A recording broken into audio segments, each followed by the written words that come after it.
द्रविडं त्वमेव त्वमेव सर्वं मम देव देवा। श्री गर्ग संहिता के गोलोक खंड का 15वां अध्याय। यशोदा द्वारा श्री कृष्ण के मुख में संपूर्ण ब्रह्मांड का दर्शन, नंद और यशोदा के पूर्व पुण्य का परिचय, गर्गाचार्य का नंद भवन में जाकर बलराम और श्री कृष्ण का नामकरण संस्कार करना तथा वृषभानु के यहाँ जाकर उन्हें श्री राधा कृष्ण के नित्य संबंध एवं महात्म्य का ज्ञान कराना। श्री नारद जी कहते हैं, राजन, एक दिन सांवले सलोने बालक श्री कृष्ण सोने के रत्न जटित पालने पर सोए हुए थे। उनके मुख पर लोगों के मन को मोहने वाले मंद हास्य की छटा छा रही थी। दृष्टि जनित पीड़ा के निवारण के लिए नंद नंदन के ललाट पर काजल का डिठौना शोभा पा रहा था। कमल के समान सुंदर नेत्रों में काजल लगा था। अपने उस सुंदर लाला को मैया यशोदा ने गोद में ले लिया। वे बाल मुकुंद पैर का अंगूठा चूस रहे थे। उनका स्वभाव चपल था। नील, नूतन, कोमल एवं घुंघराले केश बंधों से उनकी अंग चष्टा अद्भुत जान पड़ती थी। वक्षस्थल पर श्रीवत्स चिन्ह, बघनखा तथा चमकीला अर्धचंद्र शोभा दे रहे थे। अपार दयामयी गोपी श्री यशोदा अपने उस लाला को लाड़ लड़ाती हुई बड़े आनंद का अनुभव कर रही थी। राजन, बालक श्री कृष्ण दूध पी चुके थे। उन्हें जम्हाई आ रही थी। माता की दृष्टि उधर पड़ी तो उनके मुख में पृथ्वी व्याधि 5 तत्वों सहित संपूर्ण विराट ब्रह्मांड तथा इंद्र प्रभृति श्रेष्ठ देवता दृष्टिगोचर हुए। तब यशोदा जी के मन में त्रास छा गया, अतः उन्होंने अपनी आंखें मूंद लीं। महाराज, परिपूर्णतम भगवान श्री कृष्ण सर्वश्रेष्ठ हैं। उनकी ही माया से संपूर्ण संसार सत्तावान बना है। उसी माया के प्रभाव से यशोदा जी की स्मृति टिक न सकी। फिर अपने बालक श्री कृष्ण पर उनका वात्सल्यपूर्ण दया भाव उत्पन्न हो गया। अहो, श्री नंद रानी के तप का वर्णन कहाँ तक करूं? श्री बहुलाश्व ने पूछा, मुनिवर, नंद जी ने यशोदा जी के साथ कौन सा महान तप किया था जिसके प्रभाव से भगवान श्री कृष्णचंद्र उनके यहाँ पुत्र रूप में प्रकट हुए? श्री नारद जी ने कहा, 8 वसुओं में प्रधान जो द्रोण नामक वसु हैं, उनकी स्त्री का नाम धरा है। इन्हें संतान नहीं थी। वे भगवान श्री विष्णु के परम भक्त थे। देवताओं के राज्य का भी पालन करते थे। राजन, एक समय पुत्र की अभिलाषा होने पर ब्रह्मा जी के आदेश से वे अपनी सहधर्मिणी धरा के साथ तप करने के लिए मंदराचल पर्वत पर गए। वहाँ दोनों दंपति कंदमूल फल खाकर अथवा सूखे पत्ते चबाकर तपस्या करते थे। बाद में जल के आधार पर उनका जीवन चलने लगा। तदनंतर उन्होंने जल पीना भी बंद कर दिया। इस प्रकार जन शून्य देश में उनकी तपस्या चलने लगी। उन्हें तप करते जब 10 करोड़ वर्ष बीत गए, तब ब्रह्मा जी प्रसन्न होकर आए और बोले, वर मांगो। उस समय उनके ऊपर दीमकें चढ़ गई थीं, अतः उन्हें हटाकर द्रोण अपनी पत्नी के साथ बाहर निकले। उन्होंने ब्रह्मा जी को प्रणाम किया और विधिवत उनकी पूजा की। उनका मन आनंद से उल्लसित हो उठा। वे उन प्रभु से बोले, श्री द्रोण ने कहा, ब्रह्मन, विधेय, परिपूर्णतम जनार्दन भगवान श्री कृष्ण मेरे पुत्र हो जाएं और उनमें हम दोनों की प्रेम लक्षणा भक्ति सदा बनी रहे, जिसके प्रभाव से मनुष्य दुर्लभ भव सावर को सहज ही पार कर जाता है। हम दोनों तपस्वी जनों को दूसरा कोई वर अभिलषित नहीं है। श्री ब्रह्मा जी बोले, तुम लोगों ने मुझसे जो वर मांगा है वह कठिनाई से पूर्ण होने वाला और अत्यंत दुर्लभ है। फिर भी दूसरे जन्म में तुम लोगों की अभिलाषा पूरी होगी। श्री नारद जी कहते हैं, राजन, वे द्रोण ही इस पृथ्वी पर नंद हुए और धरा ही यशोदा नाम से विख्यात हुईं। ब्रह्मा जी की वाणी सत्य करने के लिए भगवान श्री कृष्ण पिता वसुदेव जी की पुरी मथुरा से व्रज में पधारे थे। भगवान श्री कृष्ण का शुभ चरित्र सुधा निर्मित खांड से भी अधिक मीठा है। गंधमादन पर्वत के शिखर पर भगवान नर नारायण के श्रीमुख से मैंने इसे सुना है। उनकी कृपा से मैं कृतार्थ हो गया। वही कथा मैंने तुमसे कही है। अब और क्या सुनना चाहते हो? श्री बहुलाश्व ने पूछा। महामुने, शिशु रूपधारी उन सनातन पुरुष भगवान श्री हरि ने नंदगृह में बलराम जी के साथ कौन कौन सी लीलाएं की, यह मुझे बताइए। श्री नारद जी ने कहा, राजन, एक दिन वसुदेव जी के भेजे हुए महामुनि गर्गाचार्य अपने शिष्यों के साथ नंद भवन में पधारे। नंद जी ने पाद्य आदि उत्तम उपचारों द्वारा मुनिश्रेष्ठ गर्ग की विधिवत पूजा की और प्रदक्षिणा करके उन्हें साष्टांग प्रणाम किया। श्री नंद जी बोले, आज हमारे पितर, देवता और अग्नि सभी संतुष्ट हो गए। आपके चरणों की धूलि पड़ने से हमारा घर परम पवित्र हो गया। महामुने, आप मेरे बालक का नामकरण कीजिए। विप्रवर प्रभो, अनेक पुण्यों और तीर्थों का सेवन करने पर ही आपका शुभागमन सुलभ नहीं होता। श्री गर्ग जी ने कहा, नंदराय जी, मैं तुम्हारे पुत्र का नामकरण करूँगा, इसमें संशय नहीं है, किंतु कुछ पूर्व काल की बात बताऊँगा, अतः एकांत स्थान में चलो। श्री नारद जी कहते हैं, राजन, तदनंतर गर्ग जी नंद, यशोदा तथा दोनों बालक श्री कृष्ण एवं बलराम को साथ लेकर गौशाला में, जहाँ दूसरा कोई नहीं था, चले गए। वहाँ उन्होंने उन बालकों का नामकरण संस्कार किया। सर्वप्रथम उन्होंने गणेश जी आदि देवताओं का पूजन किया। फिर यत्र पूर्वक ग्रहों का शोधन विचार करके हर्ष से पुलकित हुए शरीर वाले महामुनि गर्गाचार्य नंद से बोले।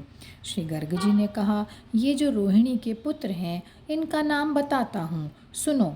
इनमें योगी जन रमण करते हैं अथवा ये सब में रमते हैं, या अपने गुणों द्वारा भक्तजनों के मन को रमाया करते हैं। इन कारणों से उत्कृष्ट ज्ञानी जन इन्हें राम नाम से जानते हैं। योग माया द्वारा गर्भ का संकर्षण होने से इनका प्रादुर्भाव हुआ है, अतः ये संकर्षण नाम से प्रसिद्ध होंगे। अशेष जगत का संहार होने पर भी ये शेष रह जाते हैं, अतः इन्हें लोग शेष नाम से भी जानते हैं। सबसे अधिक बलवान होने से ये बल नाम से भी विख्यात होंगे।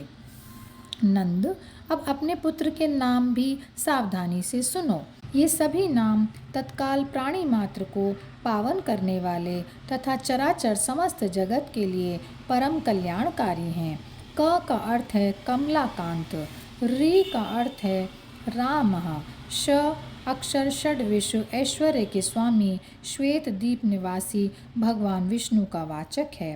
ण नरसिंह का प्रतीक है और अकार अक्षर अग्निभुक, अग्नि रूप से भविष्य के भोक्ता अथवा अग्निदेव के रक्षक का वाचक है तथा दोनों विसर्ग रूप बिंदु नर नारायण के बोधक हैं। ये छहों पूर्ण तत्व जिस महामंत्र रूप परिपूर्णतम शब्द में लीन है, वह इसी व्युत्पत्ति के कारण कृष्ण कहा गया है। अतः इस बालक का नाम कृष्ण है। सतयुग, त्रेता, द्वापर और कलयुग, इन युगों में इन्होंने शुक्ल, रक्त, पीत तथा कृष्ण कांति ग्रहण की है। द्वापर के अंत और कली के आदि में यह बालक कृष्ण अंग कांति को प्राप्त हुआ है। इस कारण से भी यह नंद नंदन कृष्ण नाम से विख्यात होगा। इनका नाम एक वसुदेव भी है। इसकी व्युत्पत्ति इस प्रकार है। वसु नाम है इंद्रियों का, इनका देवता है चित्त। उस चित्त में स्थित रहकर जो चेष्टाशील है, उन अंतर्यामी भगवान को वासुदेव कहते हैं। वृषभानु की पुत्री राधा जो कीर्ति के भवन में प्रकट हुई हैं, उनके ये साक्षात प्राणनाथ बनेंगे। अतः इनका एक नाम राधापति भी है, जो साक्षात परिपूर्णतम स्वयं भगवान श्री कृष्णचंद्र हैं। असंख्य ब्रह्मांड जिनके अधीन हैं और जो गोलोक धाम में विराजते हैं, वे ही परम प्रभु तुम्हारे यहाँ बालक रूप से प्रकट हुए हैं। पृथ्वी का भार उतारना, कंस आदि दुष्टों का संहार करना और भक्तों की रक्षा करना, यही इनके अवतार के उद्देश्य हैं। भरतवंशोद्धव नंद, इनके नामों का अंत नहीं है। वे सब नाम वेदों में गूढ़ रूप से कहे गए हैं। इनकी लीलाओं के कारण भी उन उन कर्मों के अनुसार इनके नाम विख्यात होंगे। इनके अद्भुत कर्मों को लेकर आश्चर्य नहीं करना चाहिए। तुम्हारा अहोभाग्य है, क्योंकि जो साक्षात परिपूर्णतम परात्पर श्री पुरुषोत्तम प्रभु हैं, वे तुम्हारे घर पुत्र के रूप में शोभा पा रहे हैं। श्री नारद जी कहते हैं, राजन, यों कहकर श्री गर्ग जी तब चले गए। तब प्रमुदित हुए महामती नंद राय ने यशोदा सहित अन्य अपने को पूर्ण काम एवं कृतकृत्य माना। तदनंतर ज्ञान शिरोमणि ज्ञानदाता मुनिश्रेष्ठ श्री गर्ग जी यमुना तट पर सुशोभित वृषभानु जी की पुरी में पधारे। छत्र धारण करने से वे दूसरे इंद्र की तथा दंड धारण करने से साक्षात धर्मराज की भांति सुशोभित होते थे। साक्षात दूसरे सूर्य की भांति वे अपने तेज से संपूर्ण दिशाओं को प्रकाशित कर रहे थे। पुस्तक तथा मेखला से युक्त विप्रवर गर्ग दूसरे ब्रह्मा की भांति प्रतीत होते थे। शुक्ल वस्त्रों से सुशोभित होने के कारण वे भगवान विष्णु की सी शोभा पाते थे। उन मुनि श्रेष्ठ को देखकर वृषभानु जी ने तुरंत उठकर अत्यंत आदर के साथ सिर झुकाकर उन्हें प्रणाम किया और हाथ जोड़कर वे उनके सामने खड़े हो गए। पूजनोपचार के ज्ञाता वृषभानु ने मुनि को एक मंगलमय आसन पर बिठाकर पाद्य आदि के द्वारा उन ज्ञान शिरोमणि गर्ग का विधिवत पूजन किया। फिर उनकी परिक्रमा करके महान वृषभानुवर इस प्रकार बोले। श्री वृषभानु ने कहा, संत पुरुषों का विचरण शांतिमय है, क्योंकि वह गृहस्थ जनों को परम शांति प्रदान करने वाला है। मनुष्यों के भीतरी अंधकार का नाश महात्मा जन ही करते हैं, सूर्यदेव नहीं। भगवान, आपका दर्शन पाकर हम सभी गोप पवित्र हो गए। भूमंडल पर आप जैसे साधु महात्मा पुरुष तीर्थों को भी पावन बनाने वाले होते हैं। हे मुने, मेरे यहाँ एक कन्या हुई है जो मंगल की धाम है और जिसका राधिका नाम है। आप भली भांति विचार कर यह बताने की कृपा कीजिए कि इसका शुभ विवाह किसके साथ किया जाए। सूर्य की भांति आप तीनों लोकों में विचरण करते हैं। आप दिव्य दर्शन हैं। जो इसके अनुरूप सुयोग्य वर होगा, उसी के हाथ में इस कल्याणमयी कन्या को दूंगा। श्री नारद जी कहते हैं, राजन, तदनंतर मुनिवर गर्ग जी वृषभानु जी का हाथ पकड़े यमुना के तट पर चले गए। वहाँ एक निर्जन और अत्यंत सुंदर स्थान था, जहाँ कालिंदी जल की कल्लोल मालाओं की कल कल ध्वनि सदा गूंजती रहती थी। वहीं गोपेश्वर वृषभानु को बैठाकर धर्मज्ञ मुनीन्द्र गर्ग इस प्रकार कहने लगे। श्री गर्ग जी बोले, वृषभानु जी, एक गुप्त बात है, यह तुम्हें किसी से नहीं कहनी चाहिए। जो असंख्य ब्रह्मांडों के अधिपति, गोलोक धाम के स्वामी, परात्पर तथा साक्षात परिपूर्णतम हैं, जिनसे पढ़कर दूसरा कोई नहीं है, स्वयं वे ही भगवान श्री कृष्ण नंद के घर में प्रकट हुए हैं। श्री वृषभानु ने कहा, महामुने, नंद जी का भी भाग्य अद्भुत है, धन्य एवं अवर्णनीय है। अब आप भगवान श्री कृष्ण के अवतार का संपूर्ण कारण मुझे बताइए। श्री गर्ग जी बोले, पृथ्वी का भार उतारने और कंस आदि दुष्टों का विनाश करने के लिए ब्रह्मा जी के प्रार्थना करने पर भगवान श्री कृष्ण पृथ्वी पर अवतीर्ण हुए हैं। उन्हीं परम प्रभु श्री कृष्ण की पटरानी, जो प्रिया श्री राधिका जी गोलोक धाम में विराजती हैं, वे ही तुम्हारे घर पुत्री रूप से प्रकट हुई हैं। तुम उन पराशक्ति राधिका को नहीं जानते। श्री नारद जी कहते हैं, राजन, उस समय गोप वृषभानु के मन में आनंद की बाढ़ आ गई और वे अत्यंत विस्मित हो गए। उन्होंने कलावती कीर्ति को बुलाकर उनके साथ विचार किया। पुनः श्री राधा कृष्ण के प्रभाव को जानकर गोपवर वृषभानु आनंद के आंसू बहाते हुए पुनः महामुनि गर्ग से कहने लगे। श्री वृषभानु ने कहा, हे द्विजवर, उन्हीं भगवान श्री कृष्ण को मैं अपनी यह कमल नयनी कन्या समर्पण करूंगा। आपने ही मुझे यह सन्मार्ग दिखलाया है, अतः आपके द्वारा ही इसका शुभ विवाह संस्कार संपन्न होना चाहिए। श्री गर्ग जी ने कहा, राजन, श्री राधा और श्री कृष्ण का पाणी ग्रहण संस्कार मैं नहीं कराऊंगा। यमुना के तट पर भांडीर वन में इनका विवाह होगा। वृंदावन के निकट जन शून्य सुरम्य स्थान में स्वयं श्री ब्रह्मा जी पधार कर इन दोनों का विवाह कराएंगे। गोपवर, तुम गोलोक धाम में निवास करने वाली राज्ञी इन श्री राधिका जी को लोक चूड़ामणि भगवान श्री कृष्ण की साक्षात वल्लभा समझो। तुम संपूर्ण गोप गोलोक धाम से ही इस भूमंडल पर आए हो, वैसे ही समस्त गोपियाँ और गायें भी गोलोक में विराजने वाली श्री राधिका जी की आज्ञा मानकर गोलोक से आई हैं।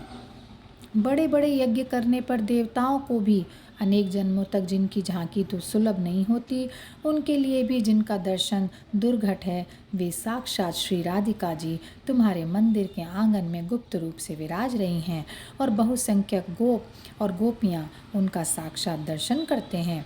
श्री नारद जी कहते हैं, राजन, श्री राधिका जी और भगवान श्री कृष्ण का यह प्रशंसनीय प्रभाव सुनकर श्री वृषभानु और कीर्ति दोनों अत्यंत विस्मित तथा आनंद से आह्लादित हो उठे और गर्ग जी से कहने लगे। दंपत्ति बोले, ब्राह्मण, राधा शब्द की तात्विक व्याख्या बताइए। महामुने, इस भूतल पर मन के संदेह को दूर करने वाला आपके समान कोई दूसरा नहीं है। श्री गर्ग जी ने कहा, एक समय की बात है, मैं गंधमादन पर्वत पर गया, साथ में शिष्य वर्ग भी थे। वहीं भगवान नारायण के श्रीमुख से मैंने सामदेव का यह सारांश सुना। रकार से रमा का, आकार से गोपिकाओं का, धकार से धराका से तथा आकार से विरजा नदी का ग्रहण होता है। परमात्मा भगवान श्री कृष्ण का सर्वोत्कृष्ट तेज 4 रूपों में विभक्त हुआ।